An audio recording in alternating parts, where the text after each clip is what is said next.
Hi there, I'm Director of Photography Alec Watson, and this is part 2. This is the second part to a video on backlighting. This is the processing section. If you watched our other videos where I went out and I photographed front lighting, the side lightings, and backlighting, this is the processing section. I'm working in ACDSee. ACDSee is my go-to for digital asset management. It's got a fantastic editor in it, and if you use other software, no worries. You can follow along with what I'm about to do because what I've got going on here is processing. I'm not going to be really like doing any heavy lifting retouching. This kind of works universally. So let's go ahead and pull up the backlit photos that I did. Now I did backlit photos in a studio, in a daylight studio, which is, you know, the equivalent of a house, and outside. I mentioned when I was shooting that in the studio, I probably wouldn't backlight somebody. Here's the daylight studio, and in this image, this one, it's got the lowest contrast of the images, and in our third image, our outside image, wow, that image is just beautiful. I could work with either one of these. Sometimes you just want to go with a strong one. Let's go with the one that we shot outside on the right-hand side. I'm going to take that image, and we're going to take it into the Develop suite. On backlit images, one of the things you're going to find is that you lack contrast. And usually you'd probably think about taking maybe the contrast or dehaze slider, slide those in and bump them up. And it just doesn't look natural. So that's why I wanted to show you how I process one of these images. So if we have a look at the histogram, we can see that there's no actual blacks in the image. And that's normal. You'll find on, I'm going to call them less expensive lenses, that this problem is worse. And if you're shooting with a less expensive lens and you've got a filter on the front, most people have filters on the front because they sell you filters, right? And they want to sell filters. Filters are really not great for backlit shots. And so if I'm shooting keeper backlit shots and, unless I'm in a terrible environment, I do not have a filter on because that rounded end on the lens gets you your contrast back. Those flat surfaces, the light bounces between the flat surfaces and kind of makes it opaque and ghosty.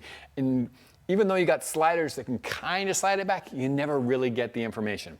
So there was no filter on my camera for this shot. My highlights are a little blown, and if you saw the video I had, the processing video on short side lighting, and I commented that I don't mind blown out areas, like they're burnt, no detail, that's true. Except in this case, I happen to know that there's a building here and a sidewalk that's got no detail in it. Not thrilled about that. That is actually distracting me from the story. It's like, what is she in front of? Is she in front of a white water, half white wall? So when it's distracting from the story, at that point it doesn't work. So I could roll this highlights back in, and then we can see, okay, you know what? There is concrete and stuff back there, and there is another building back there, but of course that doesn't look great with the photo. So I go with AI masking. I am going to click the AI background, and it's going to go through and it's going to select a background for me. The AIs are getting really good at doing this. They still don't always nail it. In this case, it's not got her genes properly. So what we can do on that, it's this brush here that I would be brushing with. I can brush on red. This is where the mask would go. I can Control Z to get rid of that one because I was just showing you. I can also use a right click instead of a left click, and my right click erases where the mask would go. So I'm just kind of cutting Sophia through on here. And I don't have to do it all that accurately for this technique that I am going to show you. So there she's kind of masked. Now you'll see there's kind of hard edges around her. Not wanting hard edges, so I'm going to take this mask refining tool and I'm going to feather this mask.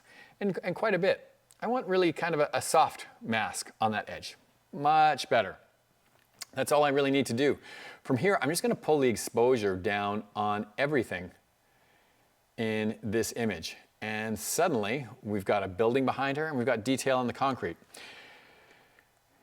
If I click Show Original, the only thing that I'm not loving is our concrete column that she's leaning up against seems a little heavy and dense now because that was part of the mask. So just like I erased her jeans, I can take a right click on this and I can go over this column and erase the mask on the column. And if you really need to see where you're going, I could click Show Mask.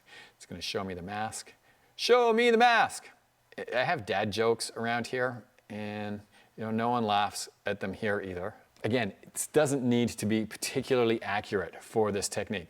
We turn off the mask, and there we go. She's leaning up against the post. We've got some detail, so we can see that she's in front of concrete instead of like floating in the air. There's a building behind her. Those things are pretty much working for me. I would roll in a little extra contrast into the image, but just a touch.